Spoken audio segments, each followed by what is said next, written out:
Welcome back, everybody. Podcast 2022. We're live here in the Nuke booth. I got my man Ray Martinez in the booth next to me. We're going to talk about the Honda Outboard. We don't have one set up in here right now, but I know we always get questions about it, right? So Ray's the guy to talk to. You utilize it all the time. And then we're going to transition to fishing with kids because you spend a lot of time on the water with your boys, so which is super cool. So I want to get into that because that always comes up when we're talking NuCanoes in the shop, right? Like you always get those dads that come in and they're like, I want a boat that I could take out by myself, but also take my kid with. So that's something that's always special here, man. So let's talk about the Honda first, man. Like, when did you start using it? Why do you use it? And why do you like using it? Oh, yeah, man. So, I mean, obviously, we want to go further and further every time we're fishing. Sometimes you've paddled to your reaches, right? So, I'm like, oh, I don't really want to go further than that. Or I know that if I go to this range, by the time I get back, my shoulder's going to be blown out or the wind is just way too strong to paddle against. So, sometimes those elements come into play. And, you know, me being the guy that I am, wanted to get out there and still fish. The weather wasn't going to keep me off the water. You know, there's always a little windbreak somewhere that you can get to and, you know, catch those fish and get on them pretty good. So decided, hey, this Honda sounds like a great idea. NuCanoe makes it extremely easy to put any motor on the back of your kayak. So it was just a relationship and a marriage that was just waiting for me to jump into. So I had the NuCanoe already, had the F12, love the F12. Threw the outboard on there, and it's been life-changing. I've gone so many places and further than I've ever thought I could ever go on a kayak, which blows my mind. I mean, I'll be out in places sometimes, I'll see boats, and they're looking at me like, how in the heck, or who are you, or what is that? Like, I'm like, you need one of these. They're like, man, that's a cool rig. I can't hear it enough, because every time I'm out there, I see somebody that's on a boat that never seen a kayak in that area. So I think it's really cool.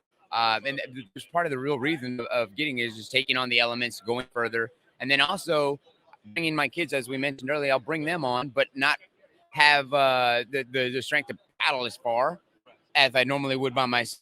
Or sometimes they pull the boat down a little much in the front, so it's a little harder to navigate and get through the water that way. But with the outboard, it makes it really easy to take one of your kiddos with you and push y'all through, and then to get to those places. Also coming back up river, if you're doing a little boomerang trip, you're not paddling that current, you're blowing that current out with that outboard, and you're able to scoot right up river. So it makes it really, really easy and a lot more fun sometimes, because you're not tired at the end of the day or worn out. You know, you just got a lot of fish, and it's a good time. Well, and the Honda's like super fuel efficient too, right? Like you mentioned distance, right? And whenever you talk to kayak guys, they're like, how fast can it go and how far can I go? So like, what's your range on that? Man, I honestly have gone about 6 miles on one tank of gas. And that's just kind of low rolling it, not high output, just kind of getting through there. And it's super fuel efficient. Most times I bring a small 1 gallon with me, and that's really all I need. I don't even go through all my fuel, and I can go as far as I need to. If I want to bring a 2 gallon with me, talk about all day, man. Yeah. Yes. Yeah. You bring a tent. You'll be camping somewhere, man. Got my own little chickie built out of a kayak. But no, it's so efficient and so just and quiet for what it is. It's not extremely loud. It's not like some mud motor you got in the back of your thing, so you can still have a conversation with whoever you're on the boat with, and just not be annoyed completely by the noise. So it's nice to have, man, and it's super fuel efficient. You can go anywhere you want. No, the quiet thing is huge, man, because I know I got a good friend of mine. We go duck hunting, right? And he puts a 3-horse mud motor on the back of his boat. And I'm like, huh?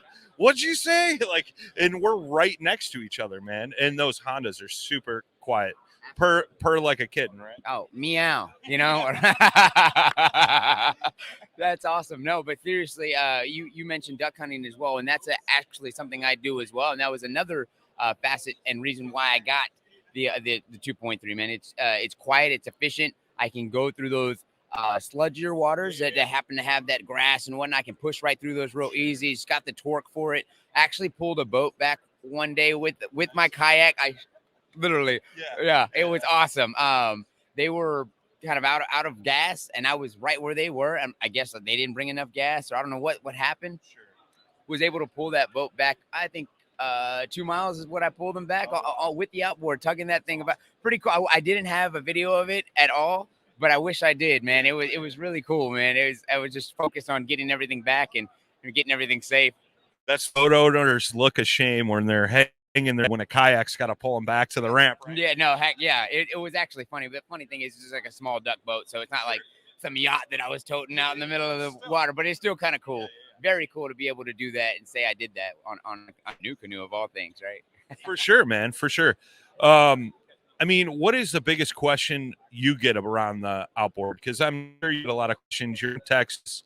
People see you ripping around. What are the biggest questions or concerns that guys may have about putting an outboard on the back of their NuCanoe? Yeah, oftentimes, like you kind of mentioned already, is how fast does it go? How long does it last? And really, how light is it? How heavy is it? And that's another thing I've covered. That it's extremely light. You don't feel like even when you're moving it and transporting it around. I'm not a big guy. I'm 5'3". So if I feel like I can do it, anybody can do it, right? So you can move that motor around really efficiently and effectively. It doesn't put a lot of weight on your boat. You don't feel like you're hauling extra weight just because of the outboard. So yeah, those are the main questions I get, and they're pretty easy to answer most of the times. It goes plenty fast, and it gets you right where you need to go, or even further. I don't think many people go that far oftentimes when they're fishing, because if you're fishing effectively, you're probably catching them within that range anyways. But let's just say it's stacked full of boats. You happen to end up on Sam Rayburn on a tournament weekend, which I happened to go on one day. It was I didn't know there was I should have checked, but I show up to Sam Rayburn and there's a 300 boat tournament or more, probably at least 600 boats on the water. That it's a huge lake. I'm sitting there like, well, where can I go that hasn't been beat? I'm a kayaker. I got to get there. So I was able to take that mud motor and scoot to a spot that literally most boats couldn't get into, but a kayak could, and made it work. So it's a really fuel efficient, awesome tool and it's changed the fishing game for me and the duck hunting game for me. So I love it. I'm absolutely a big fan of Honda. Yeah. No, I dig it, man. I dig it. So transferring off that, man, and you mentioned it's key for like when you take your kids out on the water. And I know you, man. You're a family man. I've seen you spending time with your family here at the show this year. Super cool. But like I said at the beginning, like when I'm working at the shop, right, I always get that dad that comes into the shop and he's like, I want that kayak that I can convert between one person and two people. And we're always pointing them to the NuCanoe. It's either a Frontier 12 and or Unlimited or whatever it may be. But like, super cool that you've gotten your kids into the sport. They love it, and it's a great way to have that father-son bond or father-daughter bond. Like I'd take my daughter out kayak fishing sometimes, So like, what's been super cool and unique about the fact that you could take it out with you? Yeah, man. Originally, back in the day, I had a different kayak that wasn't a stand-up kayak. It was an angling kayak. It was a paddler's kayak, which is great. Once the game started going more towards these stable platforms for anglers to stand up and fish, I saw that. But what I really saw wasn't so much of the fishing ability. It was the comfort and security that I had about putting another person in the boat with me. At the time, my boys were really young, and I had a dog that I took with me often. So I wanted to take him out. He was my test dummy first, my trial partner. So poor guy, but I mean, he could swim. He was a small healer, so he wasn't very big. Put him on the kayak, saw that he was stable enough for him to walk around. So it automatically enjoyed that, being able to take my dog with me. As the boys started to get a little older, I said, this is definitely a boat that I feel comfortable with them on. Put them on the boat, and I haven't looked back since. We've gone on countless trips. Well, I don't ever worry about them falling over or tipping out of the boat. My oldest is now 12 years old. I feel like he's been paddling the Flint too, so he can, the boats are so stable and so comfortable that he's able to paddle on his own. And I can have my 9-year-old on the boat with me, tandem on the F12, and we're able to go together, and all together. My one's paddling, and there's a tandem boat there, so it's really cool to get us all out. And then eventually, that he'll have his own boat. But even if they don't want to, I'll always have the room and the space and comfort inside of a NuCanoe where we can be together on the boat comfortably, no matter how big or tall they get, because they're going to be taller than their dad. But I've done it with friends, buddies that don't have boats, and honestly, I like taking a buddy with me, because in a kayak, there's not a whole bunch of space, so you stay really close. Sure. You have the conversation, you're fishing together, and you're on a tandem boat that is perfectly capable of doing that, but you still are kayak fishing, so you can still go where a kayak goes. You can get as skinny as you want, and it's just the same adventure without having to buy into a big boat or something like that. So I love that aspect. Yeah, I mean, it makes it super affordable. I mean, you look at boat prices and gas prices right now, and they're just ridiculous. Yeah. Whereas, with a kayak in the setup you got, again, we talked about the fuel efficiency with the Honda, which is key, especially with fuel prices today. When you're talking about running 12 miles on a gallon of gas, it's pretty impressive. But for those guys out there, right, and they're on the fence, like, I don't know if I can take my kid kayak fishing, or what are some of the concerns or like hurdles that you faced with fishing with the kids? Like, do you got to tell them to calm down, quit jumping around, like things like that, man? Yeah, so you're taking the kids out, there's always the aspect of making sure that they're safe. Yep. And also, as an angler, you always want to make sure that you're safe. Spin them on the boat, you have to kind of set some ground rules. Hey, these are hooks. These hurt. I actually let them touch the hooks with the finger. Like, hey, that look, you touch it like that, it already starts to go in.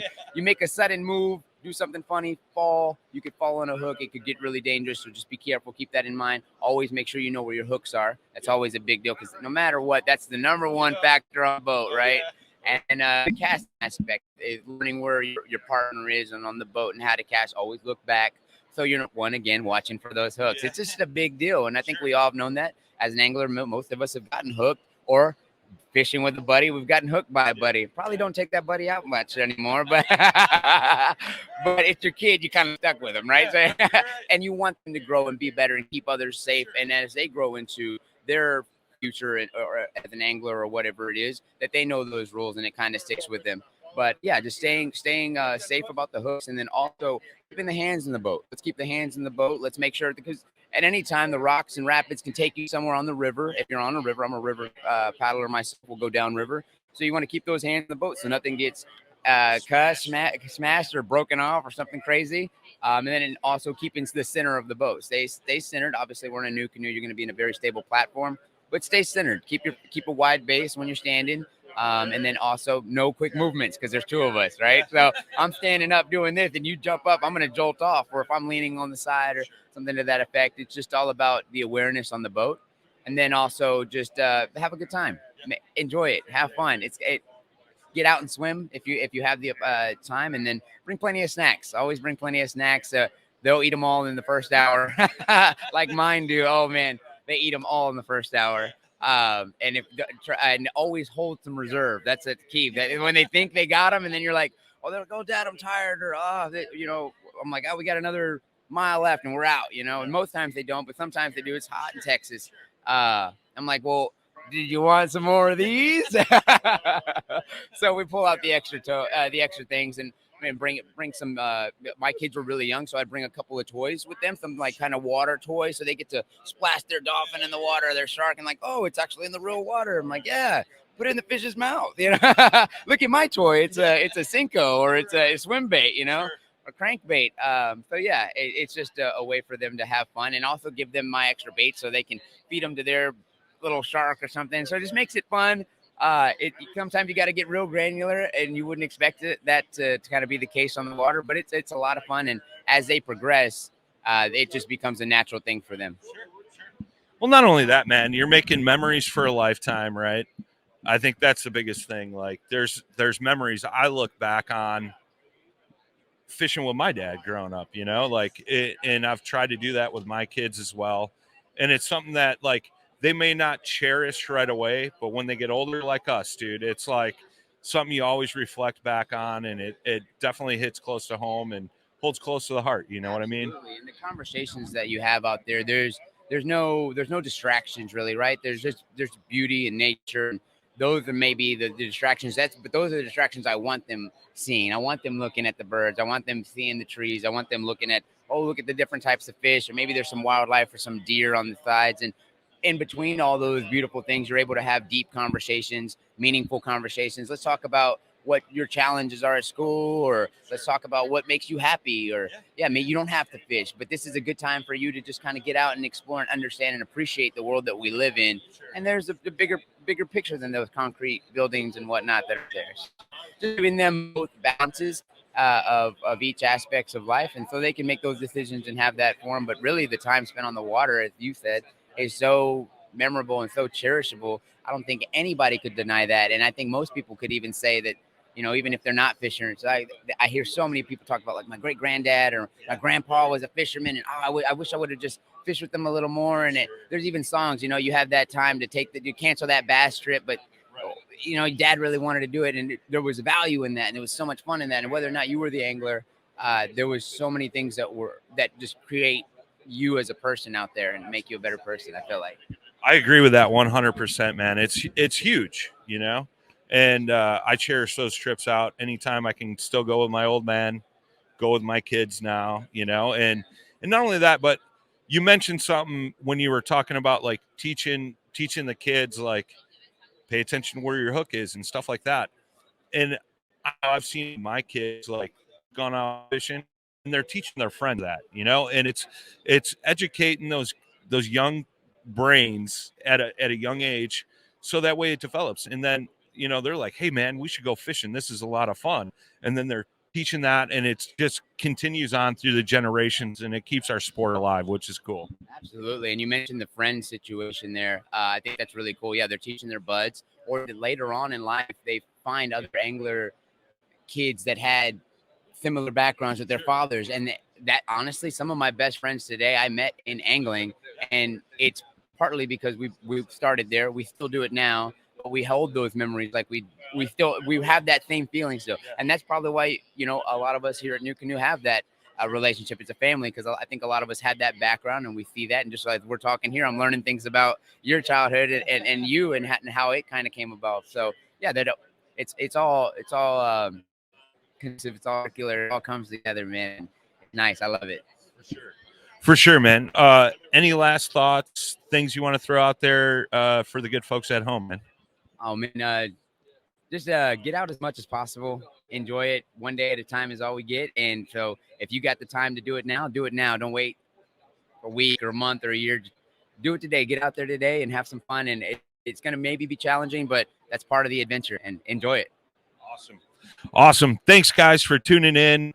We'll be back at 11 o'clock with Jordan May. We're going to talk about fishing inshore, offshore, in the unlimited, and how he utilizes that. And we're just going to continue on through the day. If you guys notice, we're wearing these River Wolf T-shirts.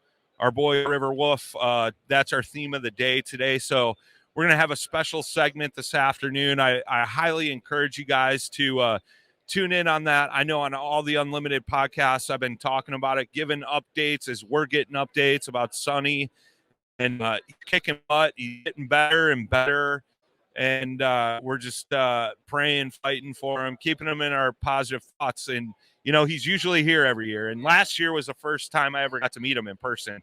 And he's a stand-up. So, yeah, I love Wolf, man. That's my boy. Sonny is one of the most genuine, awesome people I've ever met. And just passing by and just meeting, and one day you can fall in love with that guy. He's a great person, man. Prayers out to him, and he's fighting a good fight, and wish him all the best. Heck yeah, man. All right, guys, we'll see you here shortly, about 11 o'clock. We're going to talk a little saltwater fishing with our guy Jordan May, fishing out of the Unlimited, and we'll see you guys then. Just keep staying tuned for the rest of today. We got shows pretty much every hour or every other hour. So we'll see you guys here in a little bit. Thanks, Ray.